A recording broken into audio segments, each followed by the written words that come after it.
Hello and welcome to Being Boss episode number 75. This episode is brought to you by FreshBooks Cloud Accounting.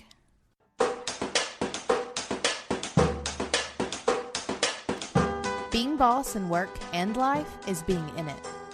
It's being who we are, doing the work, breaking some rules, and even though we each have to do it on our own, being boss is knowing we're in it together.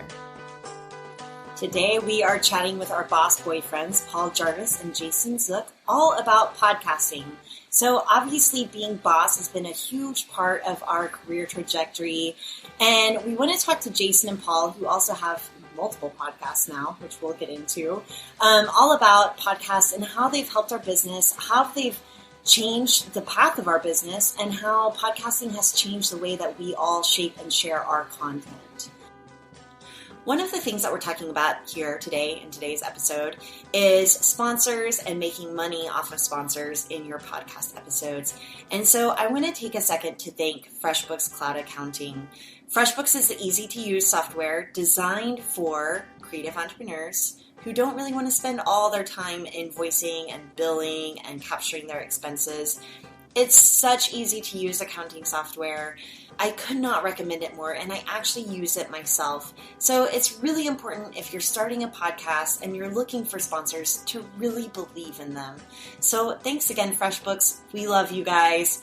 And we know that our listeners love you too, because so many of them are using your software now too. If you guys want to try FreshBooks, go to freshbooks.com/beingboss and enter Being Boss in the How Did You Hear About Us section. You can try it for free for 30 days. All right, back to our episode. So welcome, Jason. Welcome, Paul. Yeah. Hey. Well, hello. Okay, so for our guests who are not familiar with our boss boyfriends, can you guys give a quick introduction to who you are and what you do? Ooh, Paul, I'm going to introduce you. You introduce me. Oh, all right. All right, Paul Jarvis is a vegan living somewhere in Canada, destination unknown, covered in tattoos. He is a writer of multiple best-selling books. I can say that about him because it doesn't make him sound douchey, because if he says it does. I've recently actually convinced him to move away from client business, and he does product stuff. He's the creator of the Creative Class, which has been sold 1 million times now, Paul? Easily 1 million times. And Paul previously invented the intranet. Oh, wow. Wait, got and some we cool mentioned stuff. rats, that Paul has rats. Oh, sorry. Paul has multiple rats, is a lover of animals, and gardens often. And he's building a greenhouse right now. That's his biggest project. I am. I was actually building that today before this call. So, Jason, what can I say about my internet boy? He's my internet boyfriend, too. This is awkward. It's like a love This is square. It's just an orgy right now. That's what's happening. All right. So, Jason basically invented sponsorships. He invented wearing T-shirts. He made $1 million wearing other people's T-shirts. He's written one book, I think. One book. One book. You're actually in the process of writing another book. Yes. I know this, and I don't know how much you can say about that. You have done quite a few courses. You host the Action Army, which is a podcast and a newsletter. And most recently, you started building software with me and a guy named Zach. Yeah. Okay, so us. Paul and Jason both have the podcast Invisible Office Hours, which is so good. Everyone needs to listen to it. I almost feel like it's the boy counterpart to Being Boss. Even though all of our podcasts are open to all genders, it's fine. So today I wanted to get into talking about podcasts. And one of the reasons why is because the four of us are collaborating on a project together now, talking all about podcasting. Ooh. Yeah. And we'll share more about that later. But Bury the for lead, now, we're bury going to the share lead. everything we know here on this episode. Give it all away. That's a tall order. Right? I like it. How long is this going to be, guys? Oh, man, it's going to be like 4 hours. No, 1. If you want the full 4 hours, you'll have to buy our program. Okay, so you guys, I'm curious, Jason and Paul, was your first podcast Invisible Office Hours? Yeah. And then why did you start that? Like, tell me the story about how Invisible Office Hours came to be. I think Jason asked me if I wanted to host a podcast with him.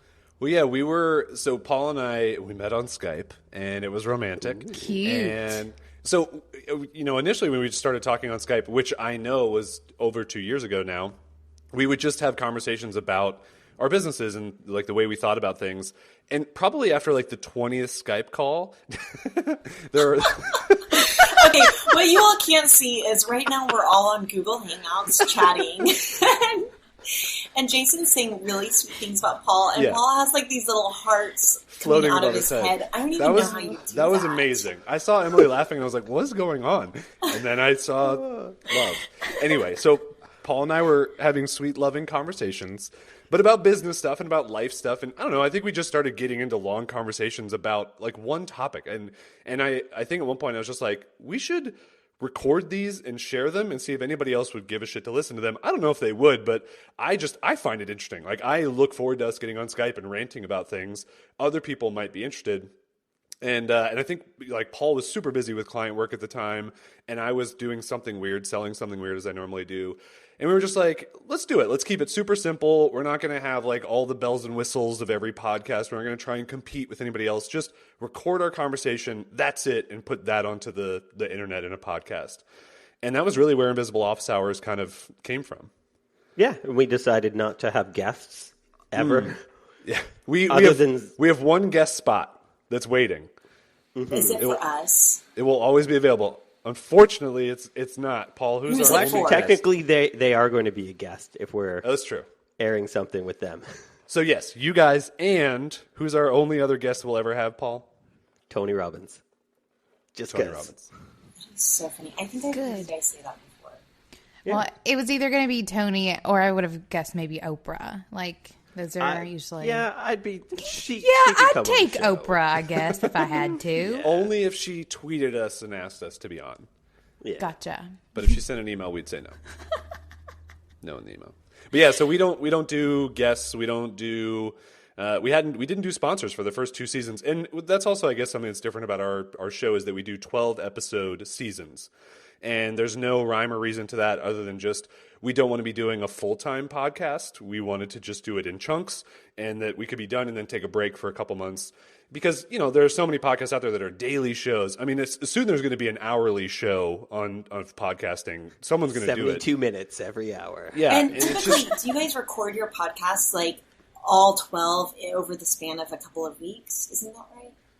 Except for this last season because you were launching a product in real time.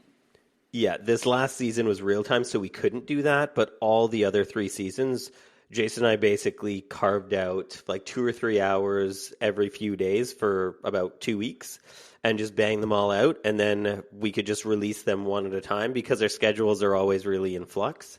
So yeah, we would record that, like just hardcore focus on the podcast, record them, and then just queue them up and knock them out as the release date because they come out every Tuesday morning. So I love that you guys started this way, like this cute little loving relationship and having these conversations that you just wanted to share. Like that's how Kathleen and I started doing this too. Same thing.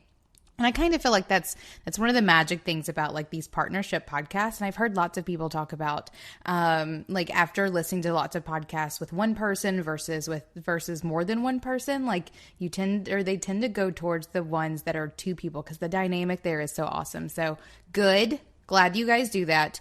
But you guys, like sharing content is what you guys have done for a really long time, and usually in the form of writing. I know that you both do lots of writing in all kinds of places, but podcasts isn't writing, it's sharing content through speaking. So how has that shaped your content, either in terms of like the podcast or even how it's shaped some of the written content you do having a podcast?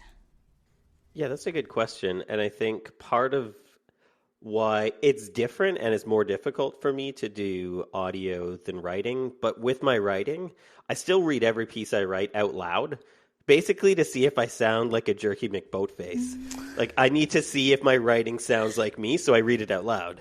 So the podcast is basically me recording me like talking out loud. Or when it's with the podcast that I have with Jason, I think it's easier too, because in the beginning, I don't think I could have done a solo podcast because I don't think I could have figured out how to just talk straight on a topic. But I think having a show with a guest where we can both kind of feed off of each other, and you ladies do the same thing. Like, I listen to your show all the time. You feed off of each other, and you kind of know when one person's finished talking and the next person can kind of pick it up.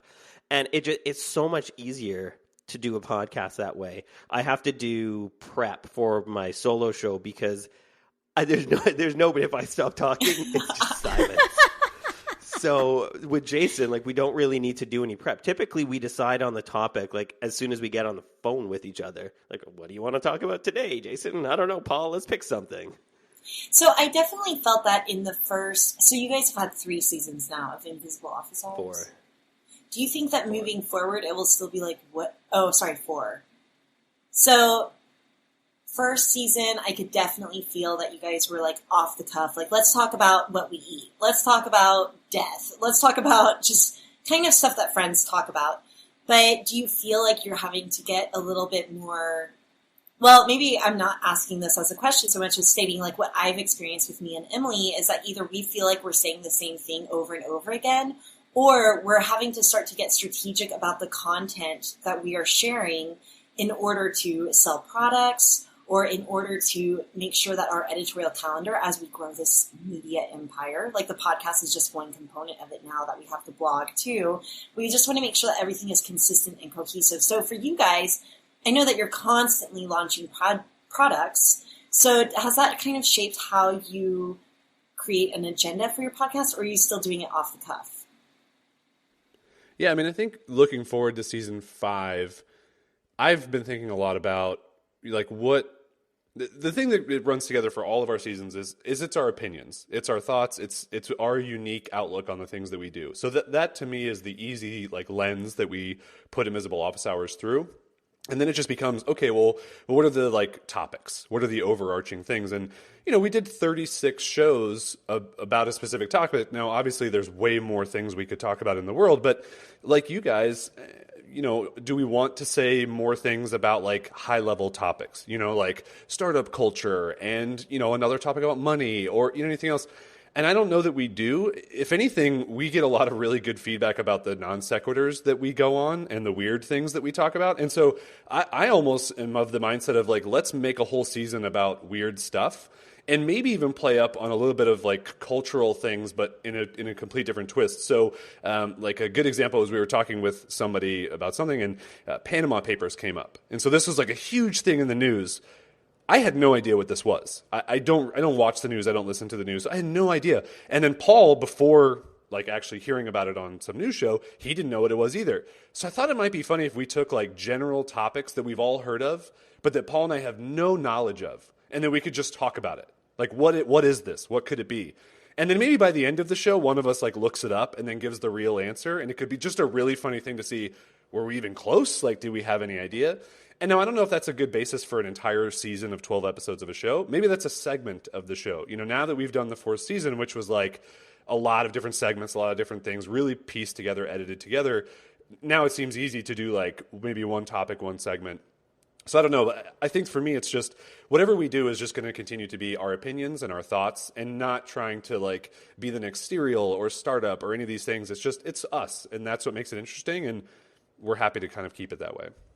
Yeah, and I think that there was a bit of strategy for season 4, only in so much as we needed to figure out what we needed to talk about when, because we had 12 weeks and we were also building software in that 12 weeks. But we didn't even really pitch the software. No. We were just talking about how we make it in the first place. Yeah. I think a lot of people told us from that 4th season, and that could be another way that our next season goes, is maybe there's something else that we want to build. You know, maybe there's something in the fall, because that's probably when the next season will happen, that we want to work on together. And that becomes like, okay, this is now the story of building that. And it's nice because it becomes a built-in marketing channel. And for you guys, it's the same thing. Like anything you want to talk about. I mean, that's why we're doing this specific episode too, is we have something we want to talk about. We have something that we want to build together. And that this becomes the most natural way for us to do it. And this is our content marketing, if you will. You know, if you were to like put us in some bucket of, how people explain things. This is a piece of content marketing. That's what we all do. That's what runs our businesses. But I think we do it in a way that's really congruent to who we are as people, and that we're also interesting. And that's because we don't try and do things like everybody else, and we don't follow other people's paths. We just enjoy being ourselves and saying, it's not going to be perfect. It's just the way we're going to do it. Yeah, and I think that's a really good point, that we're always kind of blending who we are into what we do. Like, we're not afraid to say, I don't know what the Panama Papers are.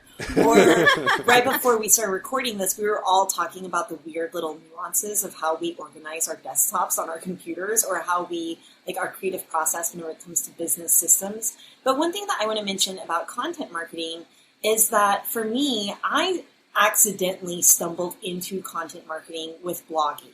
I was sharing the journey along the way of starting to freelance, and had accidentally positioned myself as an expert freelancer, whenever the only reason why I was writing about it is because I was just trying to figure it out and process it as I went along.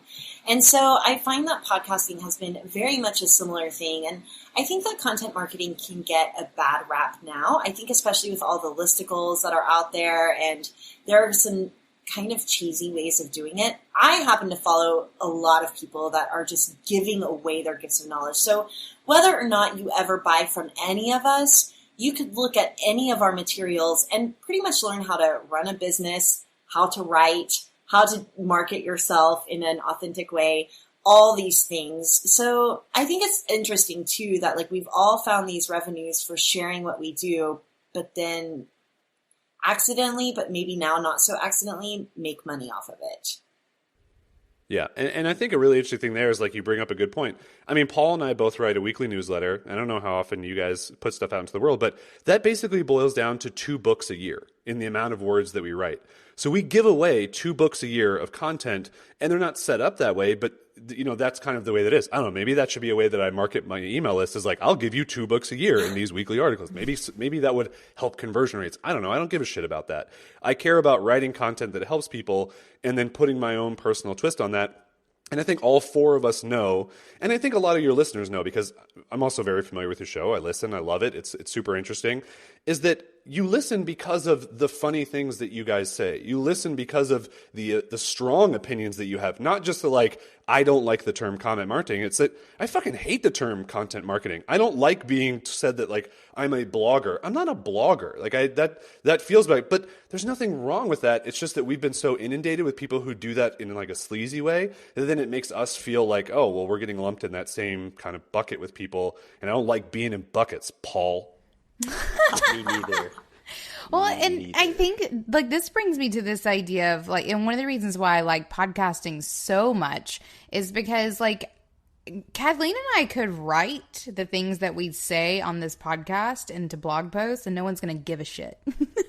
Yeah. More or less. I mean, like, some people will, but I think that really the power that we've tapped into in terms of podcasting is using our own voice to say the things that we want to say.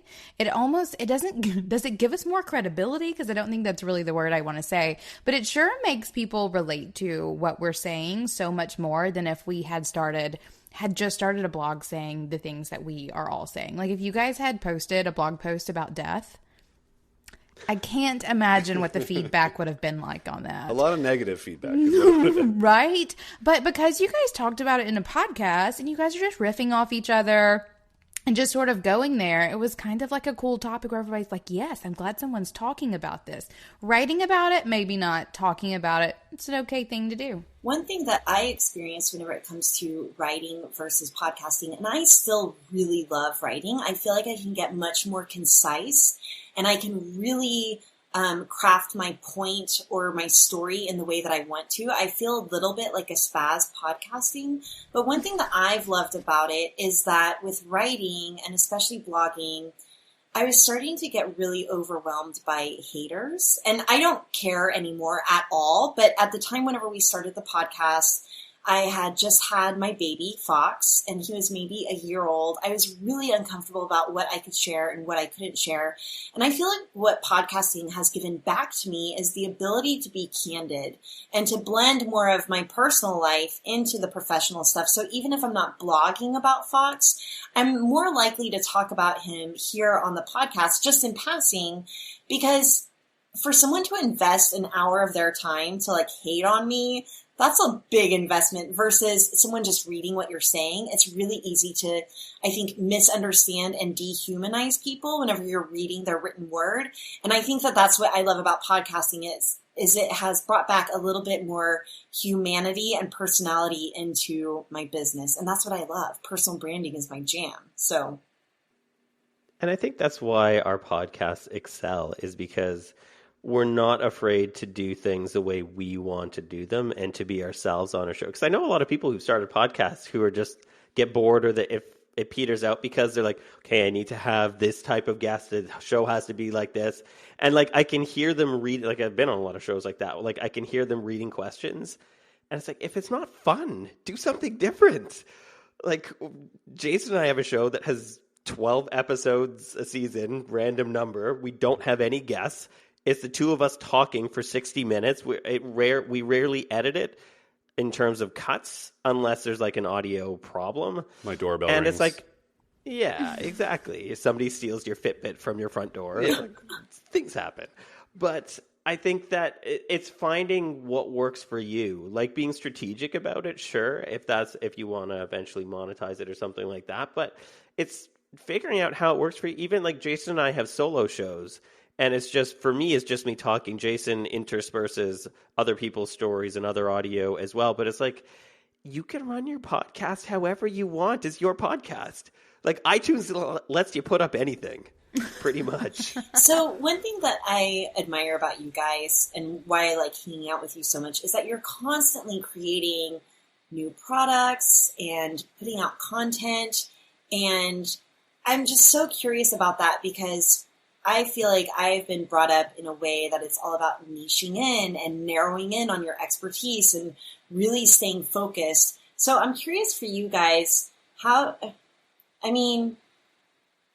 question is, like, how do you stay focused with what it is that you want? Are you just following what feels good and you're like, that would be fun to make? And specifically, to get more specific with this question, what made you decide to do solo podcasts? And how does that either supplement your business that you're doing outside of Invisible Office Hours? Because you guys collaborate on so many projects. Like, I'm just curious, what is the map of that look like?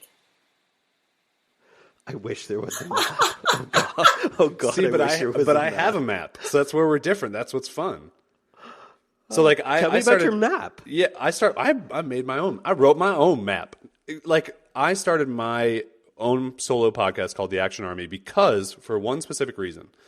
I was writing articles, and those articles, after a couple weeks, they're gone. Like they live in like the ether of my website, and very rarely do people find them unless for some reason they get picked up by organic search for who knows why. There's no real reason why you can figure that out. And then other people find them. And yet I'm spending all this time and money. I have a full-time editor. Paul is a full-time editor who helps me write this stuff. And yet it doesn't get the legs that I think it deserves because I really believe in what I'm writing. I believe in the messages I'm putting out. And so my map for my podcast was I want to take topics I've talked about previously and I want to give them another chance to live where people have not heard them. And this goes back to one of your original questions, Kathleen. There's so much emotion and tone that you can't put into writing. Like I can say something right now. Like I can say, I love my baby Fox. Like I love him to death. But if you just write that, no amount of exclamation points will make someone feel and have like the chills and like the emotion that you have. And so I wanted to take some of these things that I've written, and especially some of them that really had some strong opinions. You know, like I really believe that entrepreneurship gets just this like gloss over of like anybody can do it, blah, blah.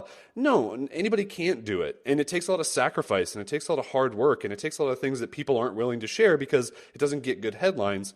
And if I say that with my voice and with my tone, it resonates. And then people go, oh shit, like this, okay, I get it. I'm not just reading a line in a thing and then, what are the other 7 steps to becoming an entrepreneur, you know? And so my map is basically this show grows my audience, hopefully. It also gives extra life to content that I've written before that I really believe in, that I just wish had another chance to get more earballs, I guess, as you would call them on a podcast. I think it also, podcasting to me, and I've just seen this with Invisible Office Hours, it brings about unintended opportunities that you never saw coming because you don't know who's listening. And it's a whole new ecosystem of content sharing that anybody can find it and anybody can stumble across it. And you just don't know the unintended consequences that come of putting your word out there. So sorry I rambled on a long time, but that's my map. I loved it. Amen. What about you, Paul? You do have a map. You know it. I guess my unintentional map is similar. I a lot of the freelancer is articles that I've written that I just want to share a bit more about. And it also, like, I get paid to repurpose content I've already written that I'm just riffing off of, and then I get paid by my sponsors to basically put that into podcast form. And I find as well that my articles lend themselves to little because my show's only like 5-10 minutes. So it lends itself to those little chunks. Like I'll read just a little bit of it and give a bit more. And I find too that there's a lot of people that, and at first I was like, fuck, people are going to think I'm such a hack for like reading my articles or sharing the same thing that I shared with my mailing list a few weeks later with my podcast. 0 people have complained. Everybody says that they like the fact that they get a slightly different take on it a little bit later once it's stewed in their own brains a little bit. So, yeah, a lot of it's repurposing for me, and I get paid to do it by my sponsors, and my audience, even though it's slightly duplicated, still really enjoys it. Well, I was just going to say that one thing that I love about podcasts, one thing that I love about consuming podcasts, and that's probably why I even agreed to do a podcast with Emily, is because I was starting to listen to them. And I think that you should really engage with platforms that you are liking, that you like to be a consumer of. So I found myself going from really reading blogs to moving to my inbox to then digesting podcasts. And one thing that I love about it is I can listen to it in my car. I can listen to it while I'm on a walk. So even with the Braid Method e-course, for example, I found that a lot of people are having a hard time making their way through it. And I don't know if you guys have found this with your courses. So I'm thinking, how are ways I can help people, guide people through this? And this applies to any content. And I thought, well, I could just record by audio what I've already said, and it would be just another way of learning. So there are people who are audio learners. There are people who are like, they have to actually experience it to learn it. And then there are people that like reading. And I think that giving people all of those different opportunities to digest your content is not a bad thing. That's part of why Creative Class has done so well, is because there's different versions. And once you have the one version, it's easy to make the additional versions. Like for Creative Class, I stripped the audio out of the videos. It took 2 seconds in QuickTime. I just save as audio only. And then I had audio lessons for every single lesson. Yeah, I think that's one of the really powerful pieces of podcasting that I feel like we accidentally fell into. It's a conversation I've had a whole lot recently, where people who especially have spent, the past 5, 10, 15 years like doing online business things and sitting in front of a computer are really kind of tired of sitting in front of their computer, and they don't want to read blogs anymore, and they don't even want to read books on their e-reader. Like, they want to get back to real life.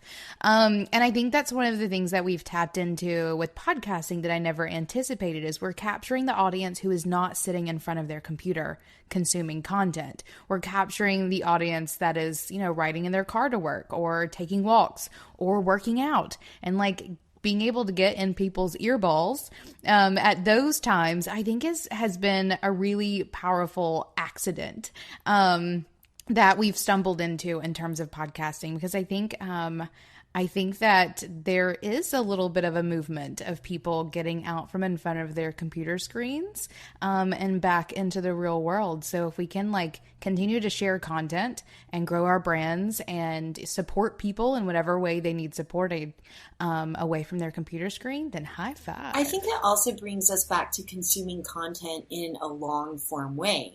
right? So, and I think it helps us Yes. create loyal fans whenever we're creating content that they have to listen to for 20 minutes, 30 minutes. For us, it's an hour.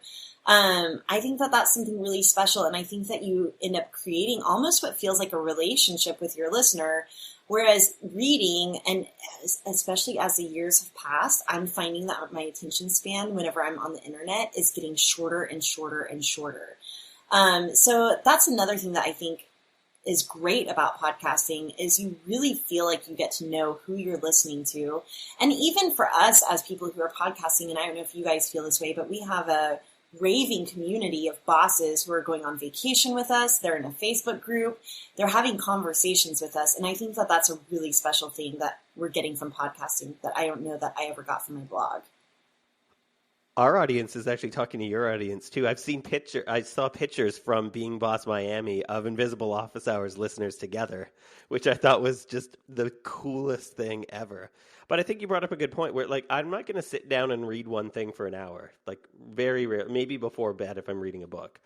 But people easily consume 60 minutes of audio. Like, it takes me 60 minutes to drive anywhere from where I live. And people don't have it's an easier way to consume. And I think even for the last season that Jason and I did of Invisible Office Hours, like we weren't really hard pitching or selling anything, but people listened to 12 hours of us talking about, of course, books. And then when we launched the product, we almost sold out of all the founding memberships where people bought our product before they could even see it. They bought lifetime access. And then a few days ago, we released 50 more spots, which are down to, I think we sold 40 of the spots in half a day. So, and these are all people, like Jason and I haven't promoted this to our mailing list. We haven't promoted this on social or anything. This is just really the podcast and its own site. So we wanted to see how well it would do just from that. And it's done really well so far.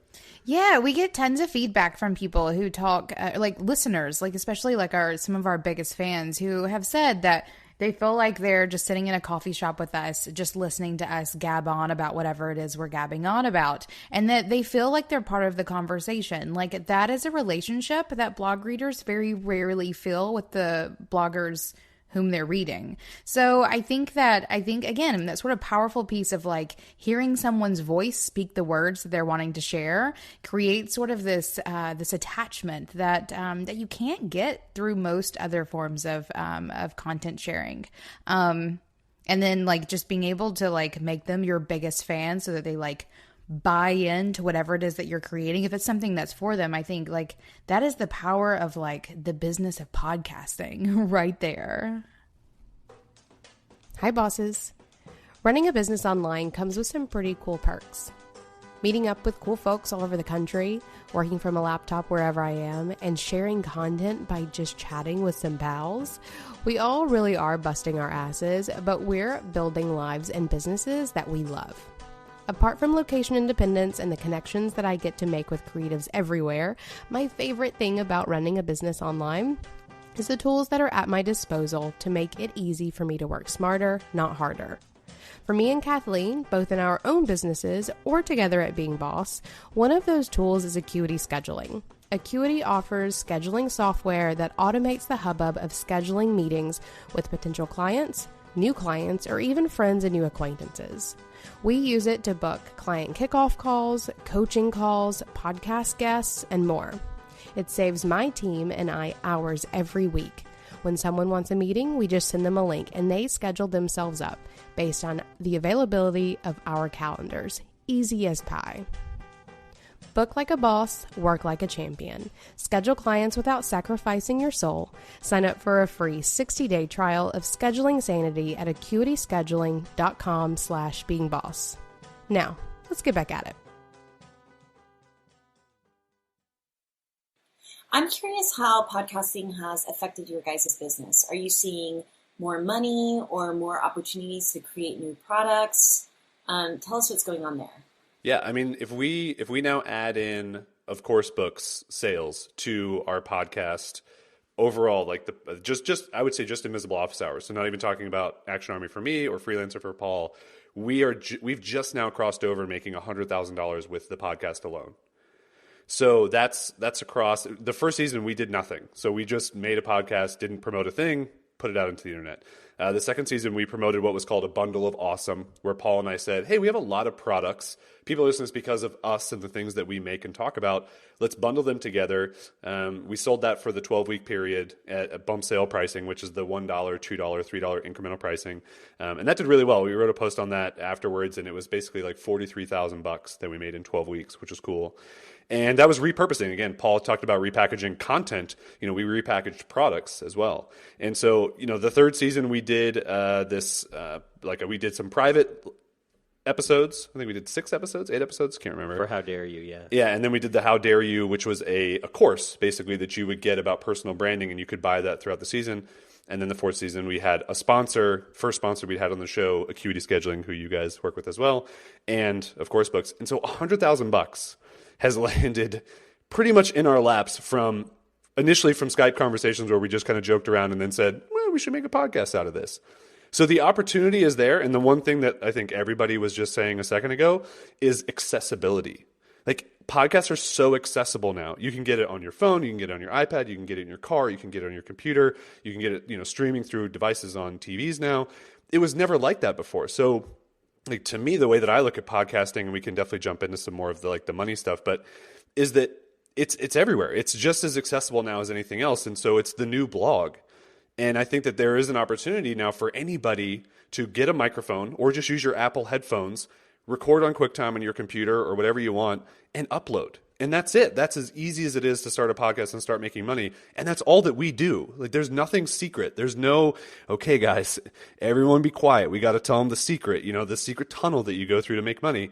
It doesn't exist, unfortunately. If we knew where that was, we probably wouldn't tell you anyway. But it's super accessible both on the listenership and on the making these things exist. Yeah, and we've had 4 seasons and 4 different revenue streams, basically. So there's not one way to make money on podcasting. There's basically whatever idea you can think of that could potentially work, you could do. Like, we repurpose content, we sold a course, we had a sponsor. We've done so many different things. Next year we'll probably do something totally different as well, just because we can, because it doesn't have to just be if this, then that. If your show does well, you have to have a sponsor and charge this much CPM. It's it doesn't have to work like that. And it's also not as fun to just do it the same way that industry standards are boring. And what's funny whenever it comes to sponsors, and I do want to talk a little bit more about making money, but I don't think any of us, so we all have sponsors now on our shows, and I don't think that any of us bill our sponsors in a traditional way, because I'm pretty sure we're all making more than the standard CPM because we convert, because our listeners are super loyal, our messages are super targeted. Okay, but first, I want to talk a little bit about how podcasting has affected my business. Go, Kathleen. Well, okay, so Emily and I started Being Boss with no intention of necessarily making money. We just wanted to have a place to share more content and really maybe expand our personal brands in a way that people haven't experienced yet. And what I found is that it was definitely helping our one-on-one work as far as Braid Creative. We were getting a lot of Braid Method clients out of it, and we still do.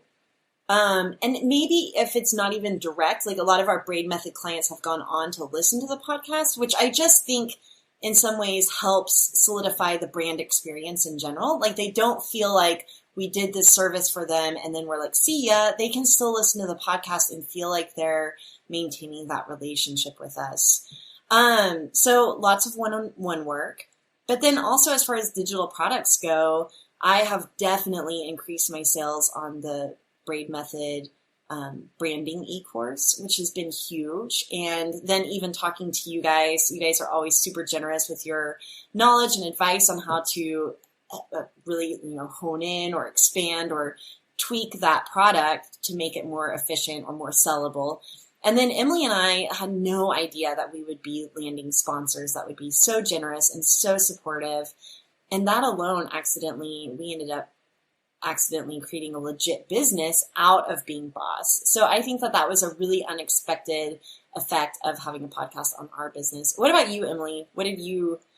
What about you and your business and being boss?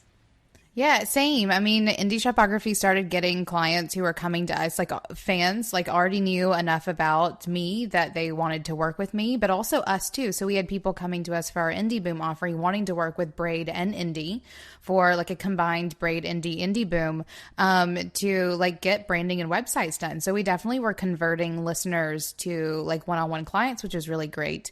But then like landing sponsors and also just creating relationships with other brands. So, we've picked up a couple of like affiliate relationships along the way that have been really great. So brands that we use and who support us, and who we can do like just some like joint marketing and things to benefit both of us. That has been really powerful for us. And then digital products. So we decided to bundle up our like email courses together. Like Kathleen and I both had one. We decided to bundle that up and sell it as like a joint Being Boss product.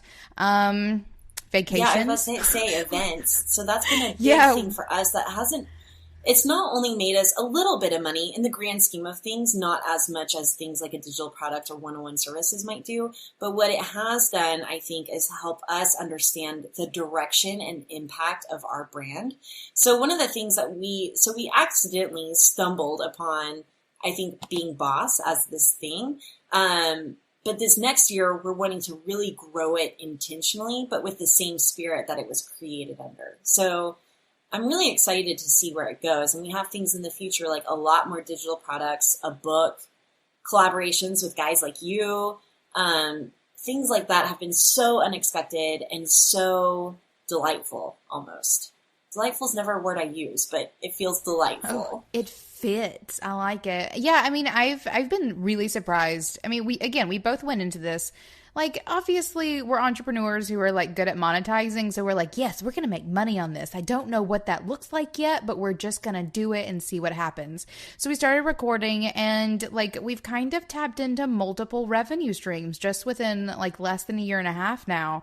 Have tapped into, I mean, easily 6, I'd say, different revenue streams for making money on sharing content, but also fostering a community, which I think is such a goal of the online entrepreneur. Like, you are in this space where you have access to anyone and everyone in the world, basically, and you want to find your people and foster a community. Like, building a community is such a big goal of most of the people that I know, that listen to this podcast. And I have been blown away by the sense of community that you can create by sharing content in this way and then giving them an avenue to do it. The Clubhouse, like, that's another like revenue stream that we've created, which is really about like fostering the community of like diehard Being Boss listeners who wanted to like hang out together and hear more from us. So yeah, I think podcasting consistently blows me away that we've like stumbled into this. Like that little email I wrote you that one day that like podcasting is going to make us famous. You have to do this with me.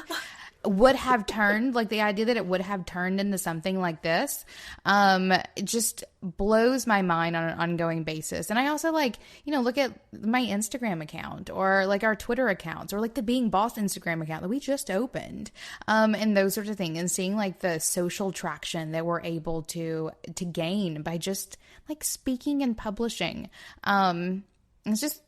It is delightful. I'll go with you there.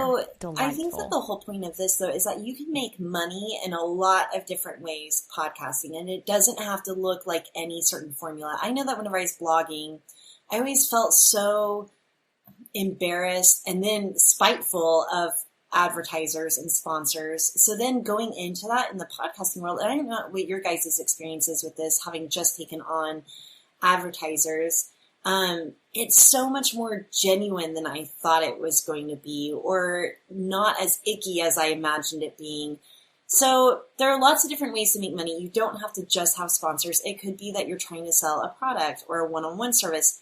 And same goes for, and you guys have, we talked about newsletters. I feel like we've talked about newsletters. Oh yeah, whenever we were helping you, Paul, with Chimp Essentials, and we did that webinar together, talking about how you don't have to have a huge list or a huge audience to make an impact and make a difference. So I'd like to talk a little bit about that, because I feel like Being Boss kind of exploded because we managed to get into New and Noteworthy, and then we managed to get into the top charts on iTunes, and we kind of have just been hanging out there ever since. It seems to kind of feed on itself, getting in the top charts. But what if you're not in the top charts? And so you guys, I'm not sure like where your rankings are or what your listener numbers are like, but like how does, and I don't think that you have a small audience, but how do you think that having a smaller audience can actually benefit a podcaster? Yeah, I mean, so I'll rattle off the numbers for Invisible Office Hours because I know those pretty well, and then I'll rattle off my numbers for Action Army, and then Paul rattle off his, and you'll see the huge difference between the three, I think. So let's start with Action Army because it's the smallest one of the three, which is my personal podcast that goes out every Thursday. And it's new. It's only been around since the end of January, so 3 months now. And I think that the one thing that you brought up multiple times is you're like, oh, it's blown up. Yes, Being Boss has blown up, but consistency is like compounding interest. And the more that you put in and the more episodes you do, because this is 75, correct? Imagine where you're going to be with another 75. And you put value, you put good things out. So anyway, that's side note. But, so the Action Army averages about 500 listens or downloads, whatever the number is that you're supposed to care about, the day of the episode. And then by the next week, it gets to around 1,000 to 1,500. So that's just the average. I don't have a separate mailing list. I'm basically trying to funnel people to my main list, the Action Army, through that podcast. That is my number one goal. If I have sponsors, that's great. I'm going to actually try and not do sponsors for a month and do affiliate stuff of things that I really like. So that'll be fun. And ConvertKit, which you guys know and have talked about with Nathan. So it's a great company. It's a company we all use and love. So that's Action Army. Invisible Office Hours, the email list after 48 episodes, well, actually about 52 episodes now with little bonus-odes and whatnot, 900 some odd people, so not a whopping size list. I'll remind you, we've made $100,000 from Invisible Office Hours with a 900-person email list. That show gets about 1,000 listens every Tuesday when the episode comes out, and we'll trend to about 3,000 after a couple weeks.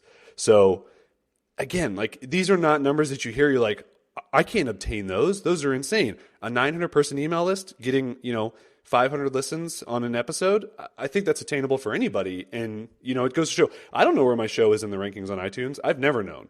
I knew when it was in New and Noteworthy because that's something you can easily look and see. But now I mean, otherwise I could scroll through, I guess, and look and be like, where's my logo? Where's my logo? Where's my logo? Oh, there it is. Okay. What does that mean? I don't know. So, but Paul, I know your numbers have grown pretty substantially for Freelancer, and you haven't done anything special. No, I don't even promote my show in any way. I think I mentioned it in my Sunday Dispatches newsletter the last few weeks because I'm not promoting anything else. But yeah, that show is just about at 300,000 downloads and listens, and it gets probably consistently at least 5,000 downloads per episode, and then a bunch more listens than that. But I haven't even looked. I'm in Canadian iTunes, so it's like a different. Maybe that's the secret. Everyone should start their show in the Canadian iTunes, and then it just takes off in the American iTunes. Exactly. People are always asking me, like, "Oh, rate my show on iTunes and review my show on iTunes." I'm like, "I will, but it'll be in Canada, and it's not You're going to be matter." The only review, because I will be. I am the only reviewer for all of my friends' shows in Canada. Other than being boss, you ladies have quite a few reviews on Canadian iTunes, but other than that, there's not really much. Yeah, and I guess I don't even care about the numbers. Even when I'm pitching sponsors, I'm not pitching the numbers. I'm pitching the sphere of influence that I have, because I reach an audience that people for example, FreshBooks, they target people who work for themselves but don't want to spend their lives working on accounting software.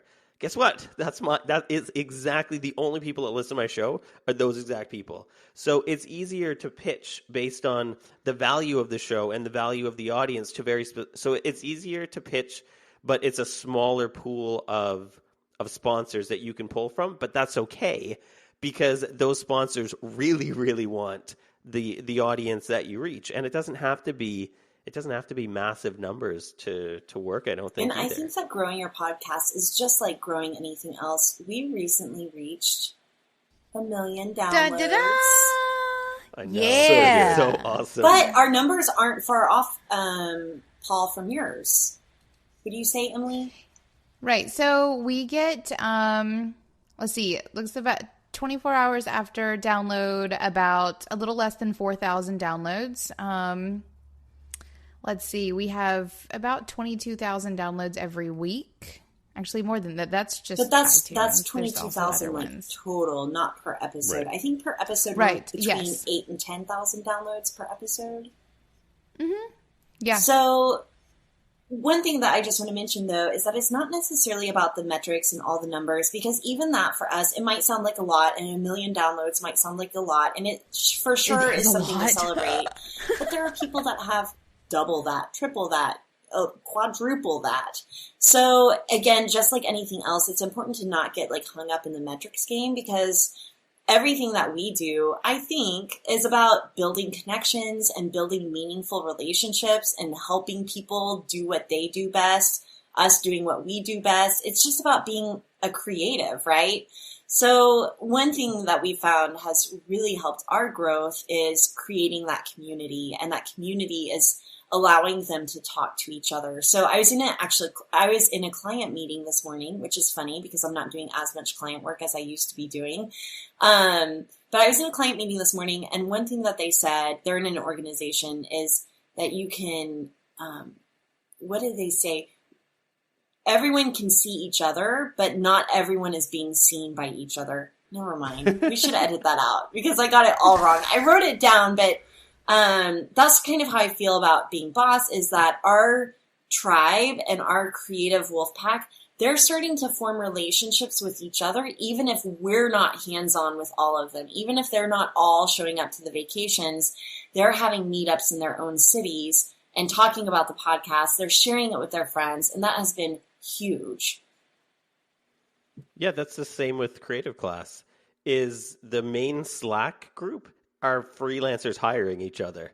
And I have nothing to do. I don't want to be involved in that. I just want to see them like rock it with each other, because they're like writers are hiring developers and developers are hiring designers. I'm just like, this is the coolest unintended outcome I could have ever imagined.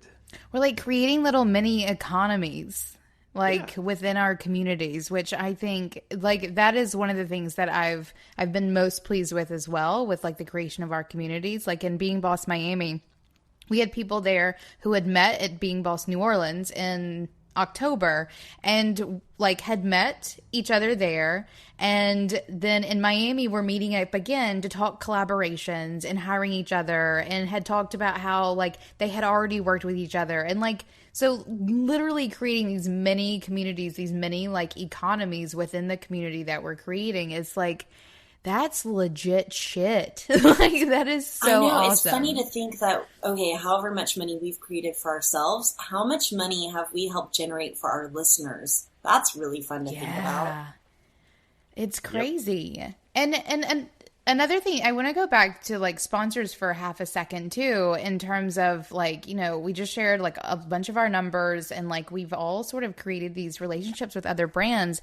The thing that has been most exciting for me during the course of this like almost year and a half of doing this podcasting thing is that this is such a new realm of like sponsoring, community growth, like engaging customers and sharing this content that that like those of us who are getting into it now like get to help define it like for ourselves, but also open the doors for everyone else to come in and do it as well. So I think like even with FreshBooks, like the first couple of phone calls were like, you know, how do we do this? Like, what are you doing with other people? And they're like, well, here's kind of what we're doing, but what do you guys have in mind? Like, it's all very open conversations. And I think to get in on a platform like that, where everything is not so hard to find that you get no say in what your relationships look like, being able to get in before that's a thing, and hopefully it'll never become a thing with podcasting, I think is pretty amazing. Yeah, and I think the other, like, sponsorships are just such a small fraction of how you can make money. And I think we all said that, right? There's so many different ways that you can make money.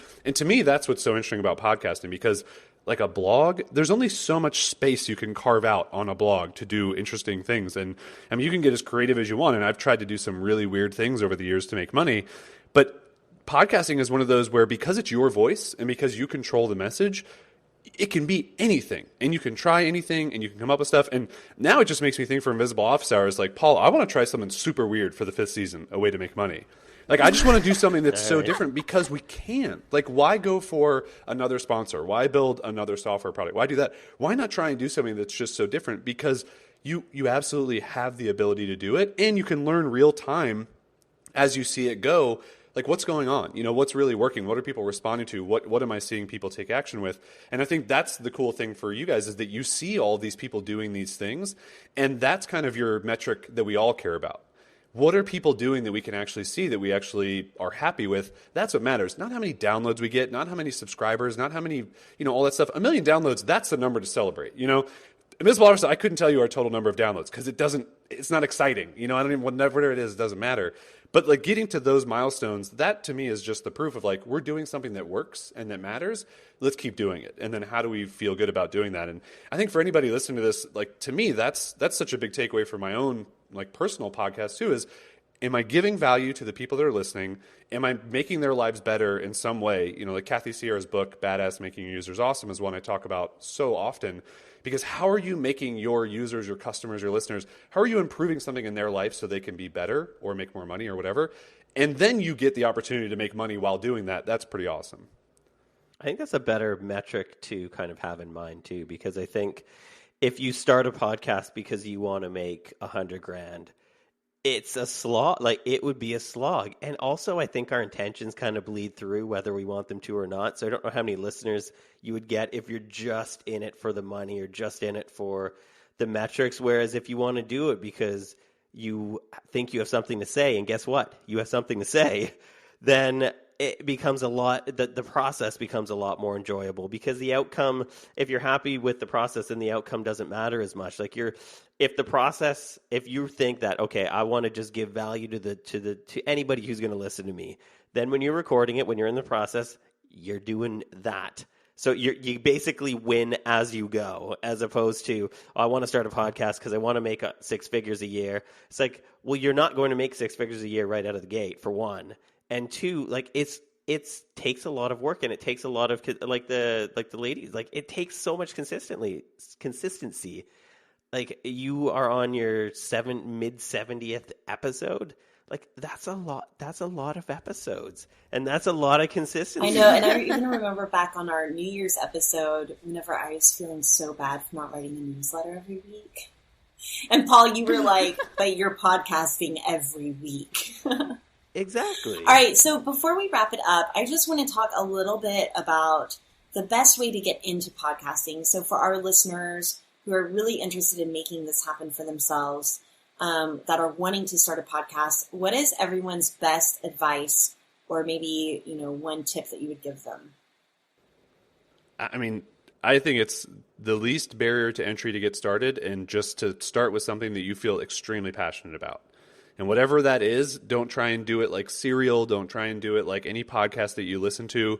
Do it in a way that you can do it and you can get it done, and that you can do it consistently. Because the least thing you want is, or the last thing that you want, is so many steps that you feel overwhelmed and then you don't even start. And that's where so many people get stuck in all frames of business. Instead, it's just get a simple microphone, like the Rode Lav Smart Lav microphone. It's like $80 on Amazon. It clips onto your lapel. You plug it into your computer, record through QuickTime, and just record, and then upload that to iTunes or to SoundCloud or wherever you want to upload. And then that's it. And make sure it's something that you can do consistently, that you don't need a lot of other people's help with. And then let the show grow from there. Let the show become segmented and have a lot of different features or call outs or editing or, production. Let that happen. Don't try and do that all in the beginning, but make sure that you're putting something out there that people actually want to listen to and then is bringing value. I pretty much the same. Like, I basically wanted, for my own podcast, a freelancer, the lowest barrier to entry. So I was like, I'm just going to see if I can talk for 5 minutes on a topic, go in a QuickTime, which is free, record it, and then upload that. And that format actually stuck for almost a year now. Like, I haven't actually changed anything about that. But I was like, okay, let's just see if I can record 4 episodes of me talking for 5 minutes. That's 20 minutes out of my day to try a solo podcast. And it's stuck, and I've been consistent with it ever since. So I think, lowest barrier, like, you can get a fancy mic, and if your show is doing well, I definitely suggest getting a fancier mic or a good mic like the Rode Podcaster, because our first few episodes is harder to listen to for me because the quality isn't there. But that it doesn't stop people from listening to it, and you can always invest in your business as your business is growing in revenue anyways. You don't need to invest all this money up front. You can use your iPhone headphones and QuickTime. You don't have to spend $1 on podcasting. Agreed. So I think mine is, just recording and publishing, but also keeping an open mind in terms of what you want it to do for your business. I think that we can get a little convoluted with this idea of like, I want to go into this and make $100,000, or I want to go into this and like grow 1 million people on my Instagram. Or you can just go into it and see how adding this extra content, this added value to the realm of like content sharing, what that can do for your business. I think if any of us, I know Kathleen and I went into this with some pretty hard goals on multiple levels of what this would look like, and we blew them all out of the water and then hit goals we didn't even know we had. And I think going into something as new as the platform of podcasting with sort of an open mind as to what it could do for your brand or your business or whatever it is that you're wanting to create, going into that with that open mind really opens you up to sincerely the unlimited possibilities you have for doing a cool thing with a podcast. And I would add on for you, Emily, kind of what I heard you saying there is to have an open mind, but to also set some goals about why you're doing this and how you want it to impact your business or brand. I think that I'm going to go a little bit of a different direction and say that I think that before you start a podcast, it's really important to understand your point of view and to practice sharing that. So I think that a really great way to start practicing podcasting is by hopping on Periscope and practice talking into a camera, even though podcasts aren't video typically, but and Periscope is, but practice getting on camera and talking. You're going to feel like a spaz. You're going to have vulnerability hangovers. You're not going to say everything perfectly, and that's okay. But what you are going to be doing is honing in on your point of view and sharing it. I think another really great way to get started with podcasting is to be a guest on other podcasts. So that's actually how I started, is I started getting so many interviews on a few other podcasts. The podcasters were telling me that their listeners were responding really well to those episodes. So it made me feel like, hey, maybe there's something here. If I had not done that first and Emily had pitched to me starting a podcast and I was completely unfamiliar with it, I probably would have said no. So I think that that's another thing. Obviously, people right now are listening to a podcast, so they're familiar with podcasts. But I would say listen to a bunch of different podcasts and start thinking about the different kinds of formats. I know that we're all about doing your own thing, but I do think that there is there's something valuable in having some models that you can look at and really decide what would work best for you. All right, you guys. So guess what? Me, Emily, Paul, and Jason have decided to join forces on June 22nd to offer a masterclass on podcasting for your business. So we've decided to join forces to bring you the best, most actionable, and no bullshit podcasting masterclass for business owners. The four of us together have had 4 successful podcasts. We've generated over $350,000 in revenue, and we've had over 1.5 million episode downloads. So we maybe know a thing or two about podcasting, and we want to teach you how to do it too. We have invested the time and money to figure out what works and what doesn't, and we want to bring you the best 3 hours you'll ever spend learning about podcasting. And since it's the 4 of us, we hope it's a little bit fun too. Our goal is to make sure that you come out of this masterclass with a plan to go from podcast idea to published show that will help your business. We're going to be talking about branding and positioning your podcast. We're going to be talking about creating content, tech, audio, systems, automation, launching and marketing your podcast, growing and building fans, and then finally monetizing and maybe even having sponsors. This masterclass is not about teaching you a few well-worn tips for podcasting. It's about helping guide you through launching a podcast that helps and drives your business forward. We've built some really amazing communities and we've made some good money from our podcasts. But most importantly, we've figured out how to create podcasts that are unique to our own personalities, styles, and brands. All right, if you're interested in joining us for this online masterclass on June 22nd, just go to podcastlikeaboss.com, learn more, and sign up there. Again, it's podcastlikeaboss.com. We hope to see you there.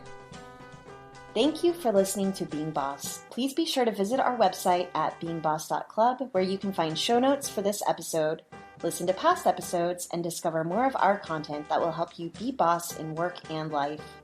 Did you like this episode? Please share it with a friend and show us some love by leaving a rating and review on iTunes. And if you're looking for a community of bosses to help take your creative business to the next level, be sure to check out our exclusive community at beingboss.club/clubhouse, where you get access to our closed and very vibrant Slack group, monthly Q&A calls with Kathleen and myself, a book club, and more. Cultivate your tribe and find your wolf pack at beingboss.club/clubhouse. Do the work, be boss, and we'll see you next week.